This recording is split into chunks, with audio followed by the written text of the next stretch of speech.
वालेकुम मेरे प्यारे और मोहतरम नादरीन, मैं हूं हाफ़िज़ हकीम शब्बीर अहमद। मेरे प्यारे नादरीन, आज की जो वीडियो आपसे शेयर करने जा रहा हूं ये भी ऑन दी डिमांड है। वहां बाहर प्रदेश में बैठे लोग इस बात पर इसरार करते हैं कि हाफ़िज़ साहब कोई ऐसी वीडियो दें कि जो कि हमारा हाजमा ठीक हो जाए। प्रदेश में आते हैं, हाजमे अक्सर ख़राब रहते हैं, या बवासीर हो जाती है, या कब्ज़ रहती है, या इसके अलावा मैदा है जो है वो तबखीर बनाता है।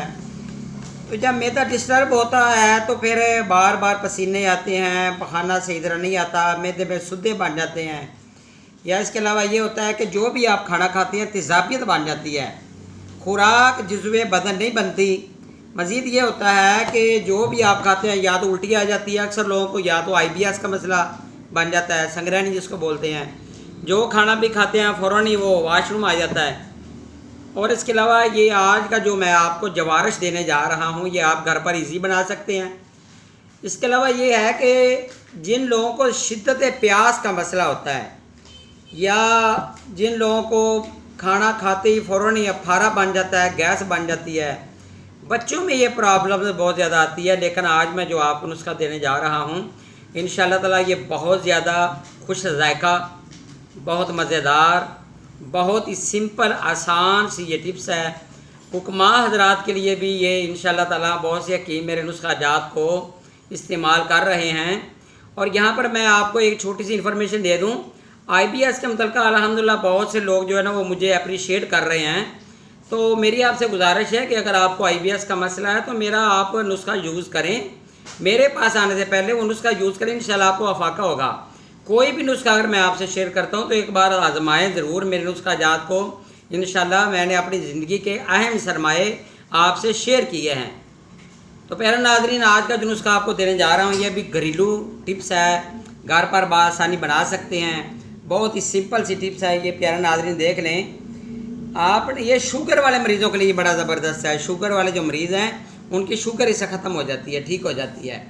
ये देखिए प्यारे नाज़रीन, चीनी 3 किलो, आलू बुखारा 250 ग्राम, इमली भी 250 ग्राम, फालसा या किन्नू का रस 250 ग्राम, आंवला खुशक ये भी 250 ग्राम है, पुदीना नीचे लिखा हुआ है, सूंड, काली मिर्च, अनार दाना साफ़ किया हुआ, ज़रिश्क, 7 लीमू और मनक्का।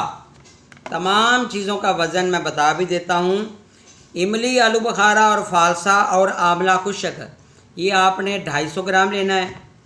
मज़ीद पुदीना खुशक, सूंड ये खुशक अदरक होता है, और काली मिर्च फिलफिलिया भी इसको बोलते हैं। अनार दाना आपने साफ़ लेना है। तो आपने पुदीना खुशक और इसके अलावा आपने सूंड और काली मिर्च ये 50 ग्राम, अनार दाना साफ़ 100 ग्राम, ज़रिश्क 100 ग्राम, 7 लीमू 30 ग्राम, मनक्का 100 ग्राम। प्यारे नाज़रीन, तमाम चीज़ों को आपने क्या करना है कि आपने पहले आलू बुखारा और इमली दो चीज़ों को आपने 2 किलो पानी आप ले लें, पानी के अंदर भिगो दें। आपने इसको 3 से 4 दिन पानी में भिगोए रखना है। 4 दिन के बाद हाथ अच्छी तरह साफ़ करके इसके अंदर अच्छी तरह मल लें या मदानी से आप रगड़ लें। उसके बाद आप इसको छाननी की मदद से इमली आलू बुखारे के पानी को आप नथार लें, पुन लें आप। उसमें आपने अगर फालसे का मौसम है तो फालसा डालें, अगर किन्नू का मौसम है, माल्टे का मौसम है तो वो आपने उसका आपने जूस 1 पाव डालना है। अब चीनी डालकर इसको हल्की आंच पर पकाना शुरू कर दें। जब आप पकाना शुरू करेंगे तो एक गहरा सा जलाल बन जाएगा, एक गहरा सा ये बन जाएगा। तो इसमें आपने तमाम वो चीज़ें पुदीना, सूंड, आंवला खुशक, काली मिर्च, अनार दाना, ज़रिश्क, 7 लीमू, मनक्का तमाम चीज़ों को अलग अलग पाउडर बनाएं। जब वो जलाल तैयार हो जाए तो आपने उसको नीचे उतार लेना है। नीचे उतार कर गरम गरम जलाल में आपने ये चीज़ें मिक्स कर देनी है।